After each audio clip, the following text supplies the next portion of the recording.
So my question for y'all in our final Bears topic, is we don't have too much to talk about the Bears today, and we're gonna bring Courtney in and we're gonna talk about some baseball. Is do y'all think that Ryan Poles is signaling that he's all in with the Bears, or that we're maybe a year away from that right now? What do you think about that? What this extension says about that. I go to Bang first. Oh, he's all in. Like, I think he's all in. I think the team's all in. DJ Moore wouldn't have said that number if he didn't believe it. I saw Stephen A's face when he said it.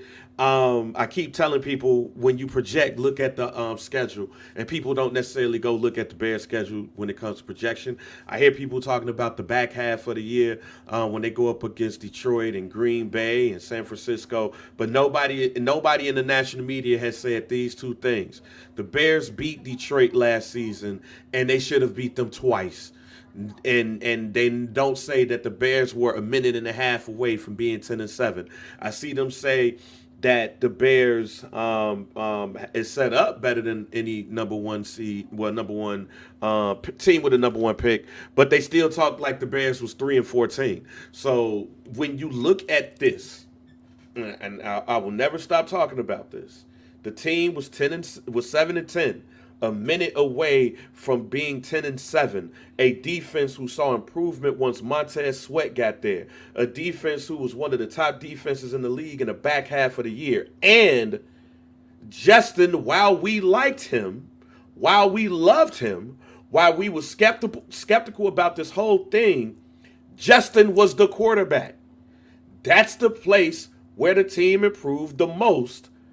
Second to wide receiver position, because it was just DJ Moore and everybody else. So when you look at the team, they improved in every area that everybody wanted them to improve in, and they have a last place schedule. The Bears ain't stupid. They know the window starts now. They look at teams like the Philadelphia Eagles and others who came off of bad seasons and they took advantage of it.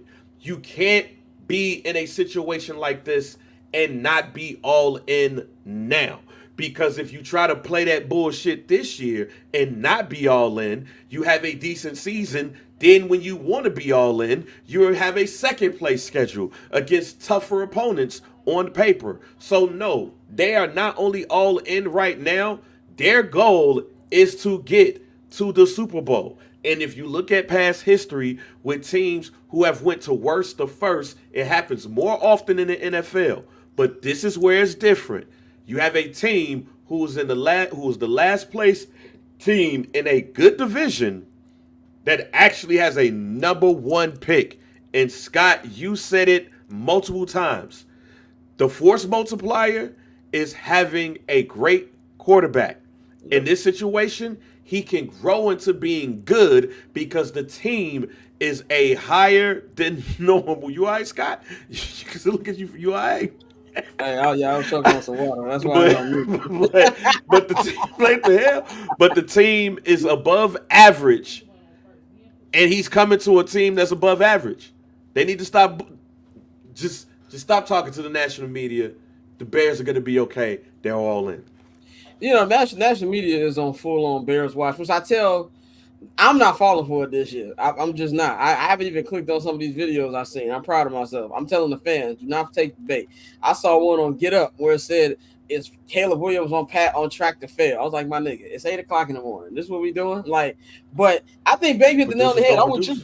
Yeah, exactly. I'm with you, Bang. Like, to me, the window starts now. I know there's a lot of fans, and shout out my boy Greg Braggs. He went on and started like, a lot of y'all acting real pussy right now about the window. I know y'all scared to get y'all heart broken. That's what I've always said. I told you that shit early in the day. I told you that shit already, yeah, Scott. Stop. You did. Stop being scared. You did, and I came to that right side.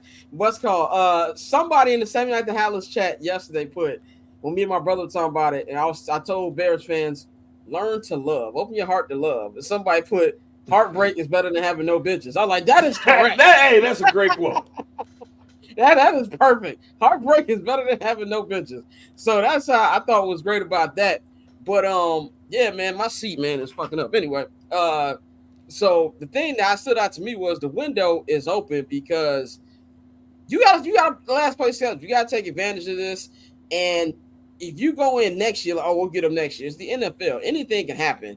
I do believe that they're probably going to be looking at Matthew Judon. I'm really, really paying attention to that situation right there. If he doesn't get that contract extension, he already, the reporter said the Patriots offered him something, and Matthew Judon tweeted, nah.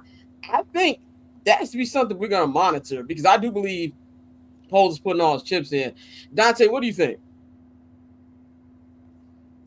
I'm not gonna lie, bro. I think it's set up for us to go all in, but I think the all in may not look how Bears fans want it to look. Like, I think it's an all in where he can still be strategic and patient with the money that he spends. So he's gonna blow a bag, but it's like I don't need to just run out here and overpay somebody, and that's something that we've seen for years, and where we've had to overpay people to come play for the Bears. But now, when you have everything that they've built and the success is about to show on the field, it's to a point now where I don't have to go out and try to get every piece right now. Now, if Caleb starts going off, then I think you could see him like we know Poles and his midseason trades. We could see him be a little more aggressive and try to really set us up to go all in this year. But I think right now he is going all in, but it may not, look how Bears fans expect it to look, where he just starts throwing money around at everybody. Because as we've seen, Poles has a plan. He stuck to that plan, and so far he hasn't. The only real miss is the Chase Claypool trade. That's really the only miss we can talk about. So for me, I'm still being, optimistic that he'll make another move, but I think, it's at the point where he's definitely going to do that. That paper on this player haters, old news, money on the other line, so I'm not gonna hold you. Money on the other line, so I'm not gonna